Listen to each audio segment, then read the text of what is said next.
감사합니다. 제가 구속영장 실질심사를 받으러 가기 전에 바로 여기 추운 이 고가다리 밑에서 이렇게 유튜브 방송을 했던 데가 엊그제 같은데 이렇게 끝까지 함께 해주신 여러분 감사합니다. 고맙습니다. 여러분들이 정말 추운데 거리에서 싸우고 있는데 저 혼자 감옥에 있으려니까 죄송하더라고요. 그런데 사실 이번에 야권이 이렇게 대승을 하는데 꺼지지 않는 윤석열 탄핵의 불꽃을 지켜온 우리 초신 백은종 전백택 선배님을 비롯한 우리 양문석 동지 다 이 모든 분들이 함께 해주신 덕분 아니겠습니까? 아무런 대가 없이 이렇게 정말 민주공화국을 사랑하는 애국심으로 함께 해주신 여러분께 진심으로 감사드립니다. 머리가 하얘졌죠 제가. 6월 6일 현충일 때 윤석열 대통령의 기념서를 봤습니다. 지난 정권이 다 민주당 정권이 굴종에 의한 가짜 평화였고 자기가 힘에 기초한 진정한 평화를 만들었다고 자랑하고 있습니다. 김대중 대통령 시절에 현대 삼성 대우항공산업을 통폐합시켜서 지금의 카이 한국우주항공 주식회사를 경상남도 사천에 만든 게 김대중 대통령 때였습니다. 그때부터 T-50, KF-21 우리 한국형 전투기 생산의 토대를 만들어서 오늘날의 4세대 전투기를 만든 기초를 만든 게 김대중 대통령 때부터였습니다. 노무현 대통령 시절에 8.3%, 문재인 정부 시절에 6%가 넘는 국방비 지출과 현무 1, 2, 3, 4 그리고 탄도 중량 500kg, 사거리 800km의 미사일 MCTR 제재를 타파시키고 바이든 대통령과의 정상회담을 통해 ICBM이 가능한 세계 6대 군사 강국을 만든 데가 어딥니까? 바로 우리 김대중, 노무현, 문재인 정부 때 만든 것입니다. 윤석열 대통령이 묻고 싶습니다. 뭘 했습니까? 부동시 왜 군대 안 갔어요? 이렇게 막 엎어커 두고 다니는 사람이 왜 군대를 못 갔습니까? 지금이라도 시력 검사해가지고 국민에게 공개할 용의가 없습니까? 힘에 의한 평화. 공자님도 말씀했습니다. 병과 식과 신이 있으면 뭐부터 버려야 됩니까? 아내라는 제자가 멀었습니다. 제일 먼저 어려울 때 버릴 게 병이고 그 다음에 먹을 것 식이고 마지막이 신. 신뢰가 없으면 나라가 설 수가 없기 때문에 힘이라는 것은 지도자와 국민과의 신뢰라고 생각하는데 동의하십니까? 윤석열 국군 통수권자입니다. 국군 통수권자의 명령에 따라 우리 하나밖에 없는 우리 아들 딸들이 총을 들고 나라를 위해 싸우다 죽어야 되는 그 명령에 복종해야 되는 우리 군인들, 우리 아들 딸들이 군에서 나라를 위해 복무하고 있습니다. 정말 귀중한 아들 딸, 어렵게 시험과 나이로 나이 40일에서 얻은 최수군 상병을 그렇게 장갑차도 쓸려가는 그 개울물에다가 아무런 보장이 없이 해병대 오스포에서 지 자랑하려고 대통령한테 이쁨 받으려고 하는 이 임선들 사단장의 업무상 과실치사를 지적한 박정훈 대령을 칭찬포창하니 그냥 항명죄 괴수로 기소한 이 기가 막힌 사람이 과연 국군 통수권자의 자격이 있습니까? 뭘로 힘이 있어 자기가 국군 통수권자? 그 힘이 뭡니까? 미국의 힘이에요. 전시작전권을 하나 가져오지 못한 사람들이 저는 지금도 말이죠. 여러분도 마찬가지겠습니다만 노무현 대통령의 전시작전권 회수 영상 보면 눈물이 앞을 가립니다. 눈물이. 그렇지 않습니까? 우리 국방비 그동안 얼마나 지출했어. 근데 지금도 북한을 못 이긴다고 그러고 전시 통수권 가져라니까 안 가져가겠다고 그러고 우리나라 별자리가 한 500명이 됩니다. 우리나라 장군들이 500명이 별 나고 다니면서 내가 장군이었고 폼 나고 다녔단 말이에요. 동네 깡패들도 자기 영역을 지키기 위해서 칼을 들고 싸웁니다. 일본 깡패들이 우리나라 여기 어디 깡패 거기 지역을 차지하려고 하면 안 싸우겠습니까? 피 흘리고. 어떻게 한 나라의 주권 국가가 국군 통수권을 외국 군대에 맡겨놓고 부끄러워할 줄 모르냐고 이게. 맞습니까? 이순신 장군께서 1592년 4월 13일 날 외놈들이 쳐들어왔을 때 이 선조가 제일 먼저 도망갔습니다. 인지강까지 압록강까지 앞에 가서 사정을 해서 명나라 명신종 만력제가 이호송 회군을 파병해 줬습니다. 이호송이 뭐 싸우게 도움이 됐죠. 그러나 명군의 행포가 말할 수가 없었습니다. 유성룡 대감이 맨날 갖다 바치고 강간하고 겁탈하고 그 행패가 이루 말할 수가 없었습니다. 제대로 평양성 한번 점령하고 나서는 벽체관에서 한번 깨지고 나서 제대로 싸우지도 않고 고니시 유키나가와 뒤에서 뒷다발을 치고 회전하고 이순신 장군이 만약에 전시작전권을 명나라 진린제독에게 맡겼다면 한산도 대첩과 명랑해전, 노량해전이 가능했겠습니까? 이순신 장군은 끝까지 명제독과 싸워서 이 나라를 지켰습니다. 전시작전권을 양보하지 않았습니다. 오히려 명나라와 조선의 수군의 통합작전권을 진린제독을 설득해서 뺏어낸 사람이 이순신입니다. 그렇기 때문에 노량해전 앞두고 순천 외성에 갇혀있던 고니시 유키나가가 몰래 밀서를 보냈습니다. 명나라 진린제독한테. 제독님, 도요토미 히데요시가 죽었습니다. 도요토미 히데요시가 1598년도에 죽었어요. 8월 18날 죽었는데 이슬로 왔다가 갔다 이슬로 가는 인생이여 나니와의 꿈이 꿈속의 꿈이로다. 그 도요토미가 죽었어요. 도망가려고 가토 기요마사는 울산성에 갇혀있고 고니시 유키나가는 순천 외성에 갇혀있었어요. 도망갈 테니까 금은 보화를 갖다 바쳤어요. 몰래 진린제독한테. 고니시가 풀어주세요. 이순신이 말했습니다. 한 놈도 살려보내지 않겠다. 장군께서 목숨을 강하고 진리를 설득해서 목숨을 걸고 노량해전에 최후를 마쳤던 게 이순신 장군입니다. 최명신 장군, 여러분 베트남 맹호부대 사령관이었습니다. 주월남 파병 한국군 사령관 최명신 3년 끝까지 싸웠습니다. 박정희 대통령으로 싸우고 미군과 싸워서 우리 한국군의 독자적인 작전권을 가지고 미군 부대에 종속되지 않고 베트남전을 수행했던 사람이 최명신입니다. 이 최명신 장군은 사병들과 함께 울고 웃으면서 돌아가실 때도 자기 유언을 사병묘에게 묻혀달라고 해서 끝까지 보훈처에서 안 된다는 걸 설득해가지고 지금 전추원에 가면 제2 사병묘에게 사병과 동일한 장군들에게 묻히지 않고 묻혀있는 분이 바로 최명신 장군입니다. 제가 민주당 대표가 됐을 때 최명신 장군의 묘를 일부러 찾아 헌화를 했습니다. 이것이 바로 진정한 우리 국군 아니겠습니까? 동의하십니까?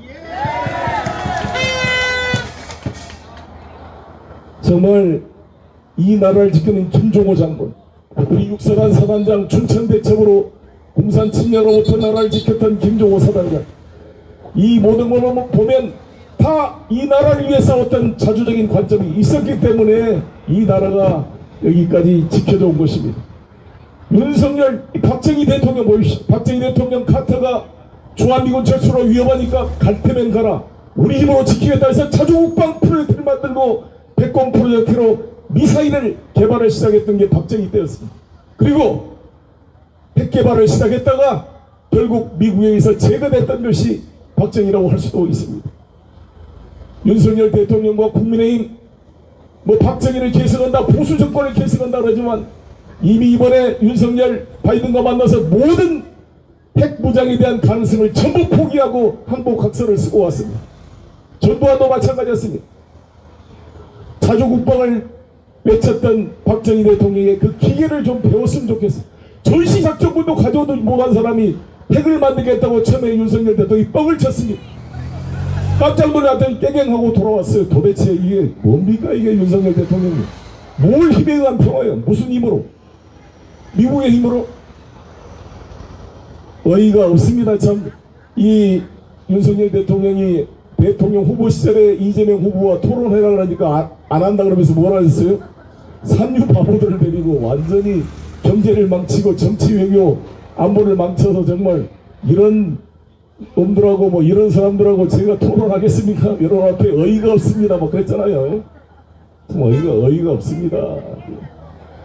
이런 말도 했습니다. 윤석열 대통령이 자기가 정권을 맡고 보니까 빚만 잔뜩 있는 소년 가장이 된 느낌이다. 이렇게 자기 코스프레를 했어요. 뭐가 잘할지 알았습니다. 벌써 지금 2년이 지났잖아요. 여러분 문재인 대통령 때 통합수지 흑자가요 24조 30조 정도 나왔어요. 근데 윤석열 대통령 첫 번째 통합수지 적자가 마이너스 56조였습니다. 2년째가 마이너스 37조, 올해는 마이너스 44조가 예상이 됩니다.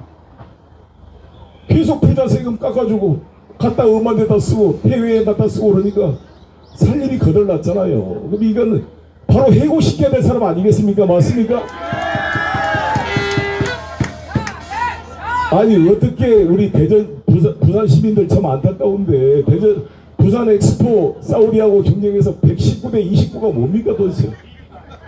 119 아니 막 방송이 막 거의 근접했다. 사우디하고 뭐 마지막 역전 가능성이 있다고 사기를 치더니 까보니까 119대 29야. 59도 아니고.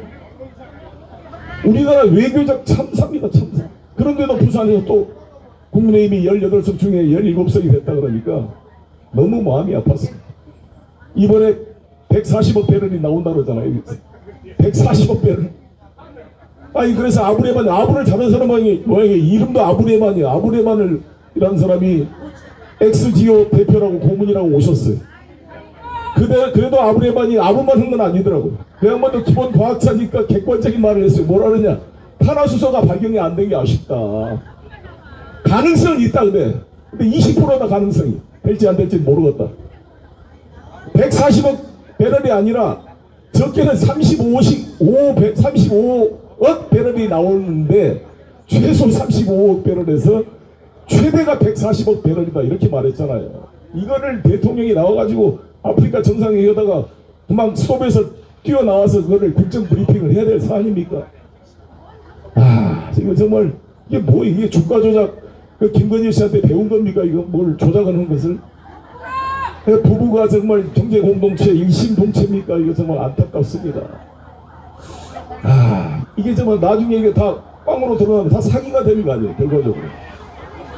아니 이상득 씨, 이명박 대통령 형이 볼리비아를 6번 방문했어요. 그 볼리비아에 우유니 호수라는 게 있습니다. 거기가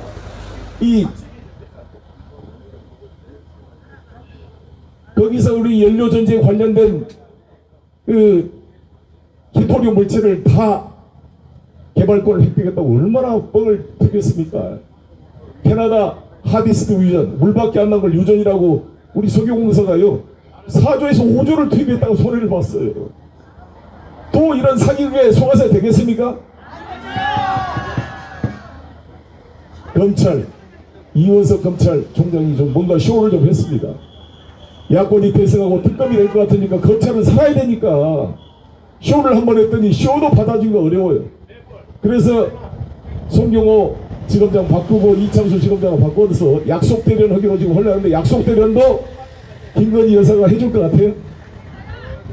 여기 우리 여러분들이 끝까지 싸워서 우리 김건희 여사 이 포토라인에 세울 자신 있습니까?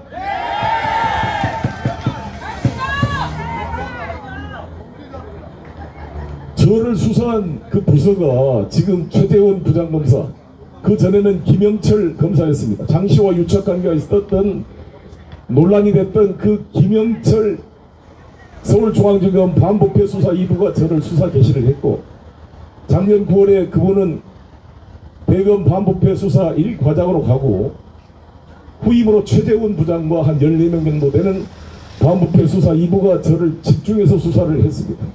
1부 3부는 이재명, 2부는 송영길 이렇게 나눠가지고 거기 제가 그 법정에 지금 다음 주 수요일도 또 법정에 나가야 되는데 법정에 오셨던 분 손 들어보세요. 제 법정에 오면 검사들이 한 5-6명 앉아있죠. 뭐 많을 때는 7-8명 앉아있었다는데 아니죠. 고급 인력들이 월급 받고 최소한 연봉이 하여튼 몇천 될 텐데 하루 종일 앉아있어요. 거기서 하루 종일 5-6명이. 원래 검사들은 말이죠, 형사부 검사들은 자기가 수사해서 올리면 공판부 검사들이 공판정을 지킵니다. 형사부들은 계속 도둑놈 잡고 강도 잡고 이거 수사해야 돼. 민생사범들 수사해야 될 거 아닙니까? 맞지요? 아니 근데 이 사람들은 특수부는 하루 내 있으니까 언제 일을 하냐고요. 이게 지금 이재명 송영길 잡는 게 서울중앙지검 특수부의 그냥 임무입니다. 임무.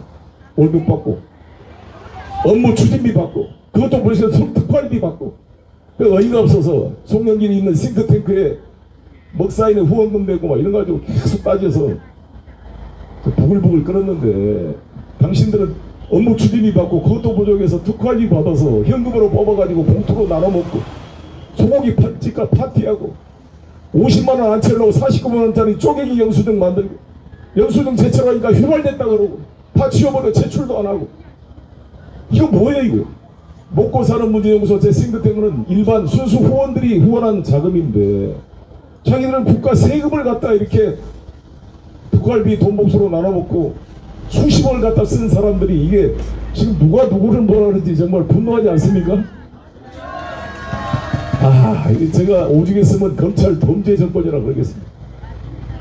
완전히 정말 이 하나하나 이 썩을 대로 썩어서 윤석열 대통령을 빨리 끌어내지 않으면 이번에 헌법재판소가 양동환 검사 탄핵 기각이거 보셨죠? 예. 좀 있으면 대법관들 임기 끝나면 또 윤석열 대통령이 임명할 거예요. 모든 국가기관들이 국민권익위원회, 방송통신위원회 다 이 검사 출신들로 바뀌고 있습니다.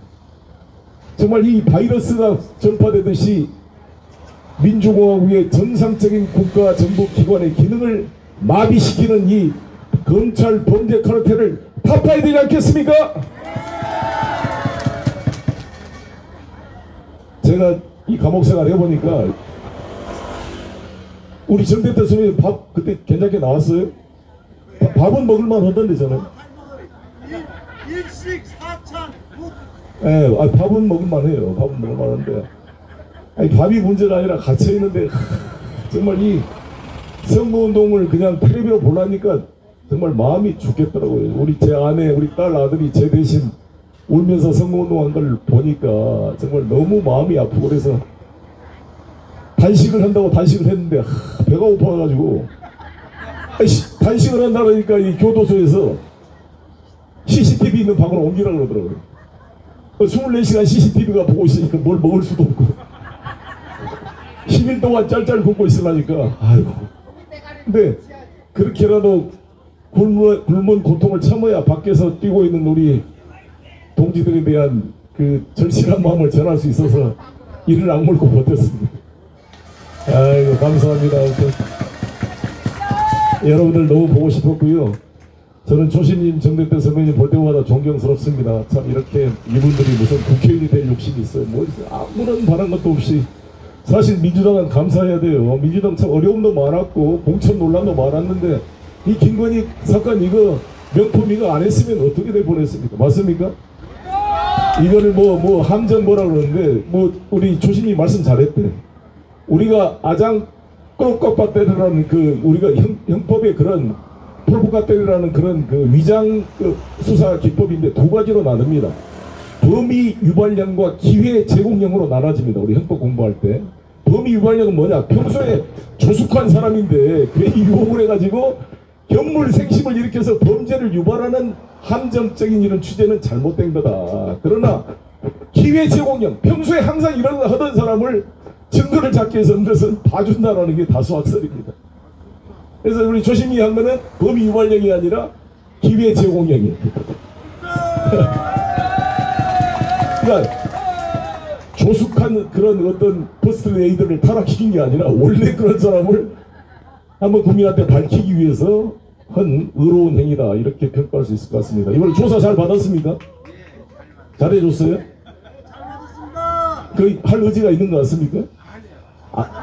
그냥 백신 수사에 하는 것 같아요? 전물이다. 그러니까 나는 대충 이럴 것 같아요. 배우자는 처벌법이 없다. 이 김영란법에 청탁금지법으로 하면은 구속요건이 안 된다. 그러면 나는 거기에서 두 가지 쟁점이 있다고 보는데요. 그럼 김영란법에 배우자 처벌법이 없어요. 공직자 배우자에 대한 처벌법은. 근데 문제는 아니 무슨 누굽니까? 그 미국 국회의원 누구요? 그 양반. 김창준 씨 뭘로 해주라. 나중에 국민면허 붙여주게 해주라. 그러니까 보훈처에서 바로 전화가 왔다는 것은 뭔가 공권력이 지시를 해서 이 민원을 해결하라고 지시했다는 거 아닙니까? 예? 서초동에서도 하고. 그럼 김건희 여사가 저녁에 윤석열 대통령한테 말을 해서 했든지 아니면 자기가 대통령처럼 직접 보훈처 장관한테 지시를 했든지 어떤 경우라도 이것은 문제가 되는 거죠. 그렇죠. 청탁금지법을 넘어선 알선수재나 뇌물에 문제가 되는 거 아니겠습니까? 아니 송영길 이재명 잡듯이 뒤져봐. 뭘 못 잡냐고 그거를.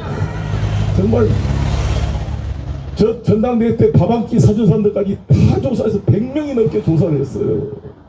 근데 제가 그런 말 했잖아요. 제가 파리에 있을 때 막 난리를 JTBC가 떠들어서 진짜 지나가다 확 세뇌하게 뛰어내려볼까 이런 생각이 들더라니까요, 사람이. 저 같은 게 정치로 학생운동으로 감옥도 가고 남산 안기부에 끌려가서 빨가벗기고 두들겨 맞으면 경험이 있는 사람도 이렇게 힘든데 일반 시민들, 일반 서민들, 경찰서 한번 안 가보신 분들, 공무원들, 기업인들 한번 특수부가 불러다가 한번 하루 밤늦게까지 조사 한번 받아보세요. 다 그냥 찐이 다 빠집니다. 완전히 맥이 다 풀리고요. 그래가지고 죽는다니까 사람이. 속 모르는 사람들은 죄를 졌으니까 죽었겠지 그런다고. 그런 사람들 한번 조사 받아보라 그래요. 그래서 그 사람들 그거 느끼도록 우리 윤석열, 김건희 여사 한번 조사를 받아봐야 된다고 생각하는데 동의하십니까?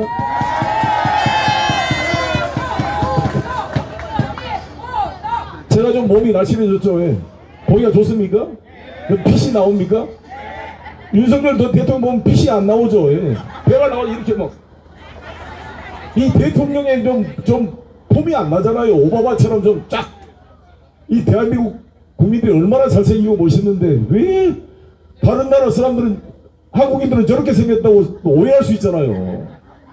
왜 이렇게 해가지고 막 그거 보면 들어봐요. 당뇨에 저기 뭐 여러 가지가 있을 것 같아. 콜레스테롤에 막 그 해보면은 간 수치에. 에? 그래서 빨리 국립요양병원 무상급식 금융위안부로 보내야 된다고 생각하는데 동의하십니까? 부부가 손잡고 가야 돼요. 그래야 그 건강이 좋아질 것 같아. 맞습니까?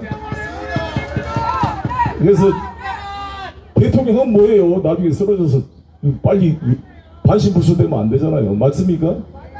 저도 이제 감옥에 갇혀 있으면서 힘들 때마다 우리 아내한테, 우리 아들, 딸한테도 아빠가 혹시 무슨 뇌출혈로 쓰러져가지고 반신불수가 돼서 병원에 있는 것보다는 튼튼한 몸으로 이 감옥에 있는 게 훨씬 낫지 않느냐 제가 이렇게 위로를 했습니다. 그러니까 이 서울구치소가 무상급식 무료 국립요양병원이다 이렇게 생각하면서 스스로 이렇게 최면을 걸면서 밤마다 자기 전에 108배를 하면 땀이 막 나요.